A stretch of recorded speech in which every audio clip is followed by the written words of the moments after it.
here's a bell rope, and in the middle of this bell rope is a Mathew Walker knot tied with 8 strands. There is a video on our YouTube channel teaching how to tie a Mathew Walker knot, so if you want to go there, visit the site www.gr8-knots.com, and there's a link on the right hand side to our YouTube channel.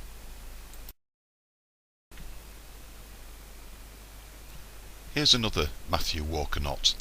This one is tied with just 1 strand, and that's what this video will be looking at.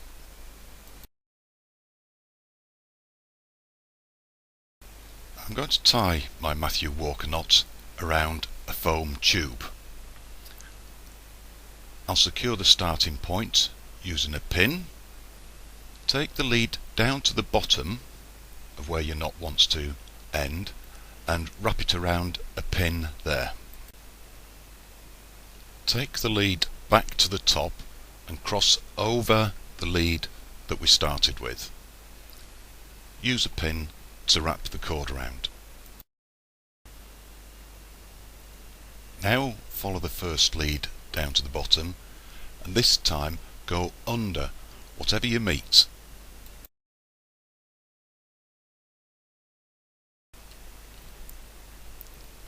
Use another pin to wrap the lead around.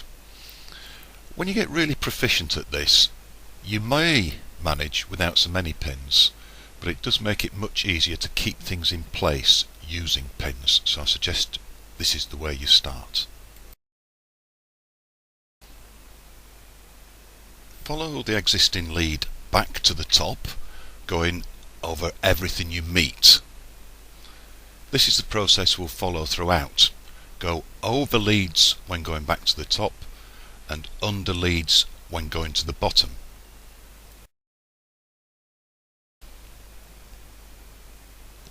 Try to keep the leads tight enough to maintain good shape, but not so tight that it becomes difficult to thread under existing leads, because as we get close to finishing this, there are quite a number of leads that the cord will need to pass under.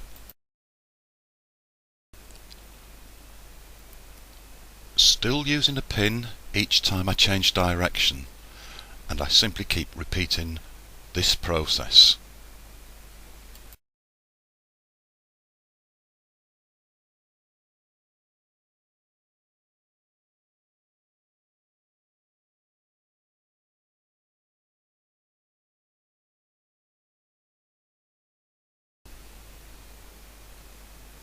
The Mathew Walker shape is becoming quite evident now. A few more circuits and things can be tightened up.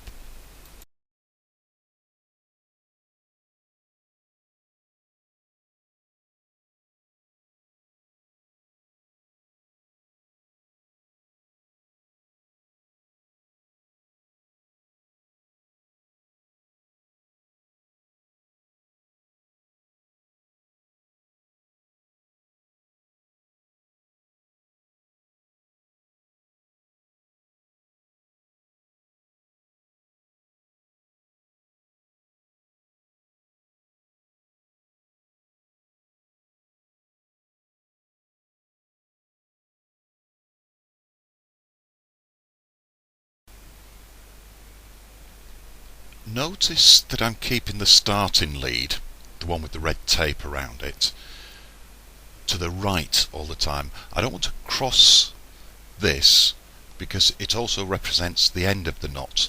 When I reach this lead, I know that I'm at the end.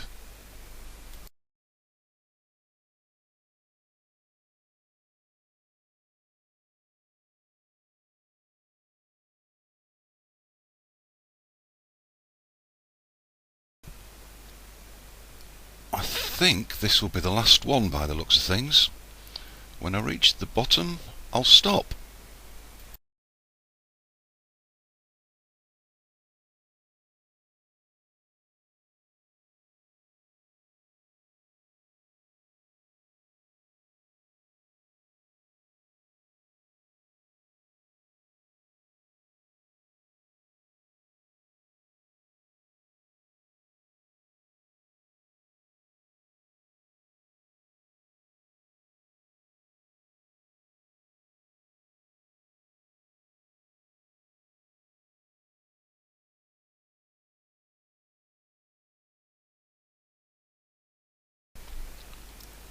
Yes, that's enough. I'll start tightening up now. A word of warning that you'll have heard from me before. Don't rush things now. Tightening up should be done slowly, a bit at a time. This single strand Mathew Walker knot in particular can become unstable if you try to rush things. You have been warned.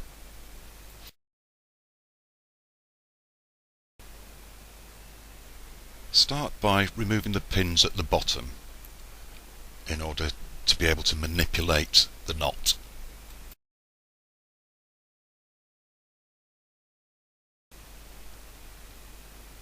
In the early stages of tightening, it should be reasonably easy to see which part at the top leads to which part at the bottom. Tugging at one end should reveal which part at the other end is moving.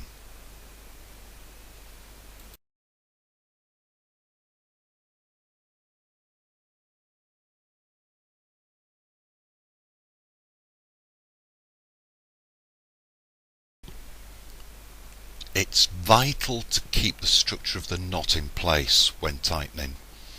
This is where most people get it wrong, especially if they rush.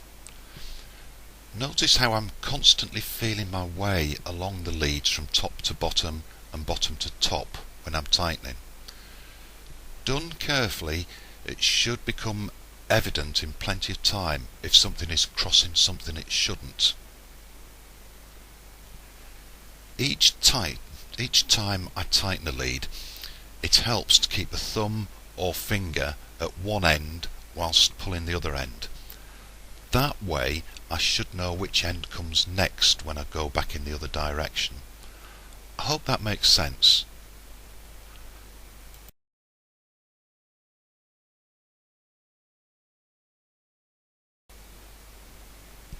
At some point it'll be necessary to remove the pins at the top in order to finish off tightening.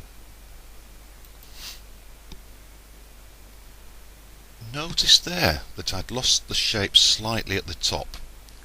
Always check that the structure remains even. It's easy to fix if you notice these things straight away.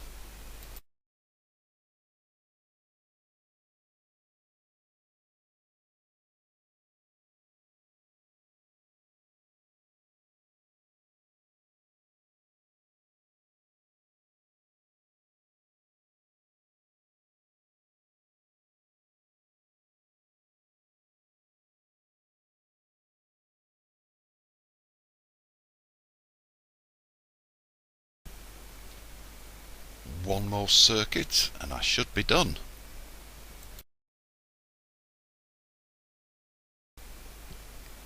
There we are, a single strand Mathew Walker knot.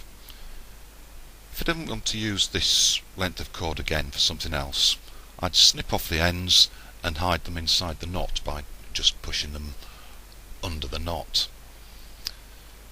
That's not the easiest of knots to tie for a beginner, and it does take some patience, and the tightening up takes probably longer than constructing the knot in the first place. As always, thanks for watching.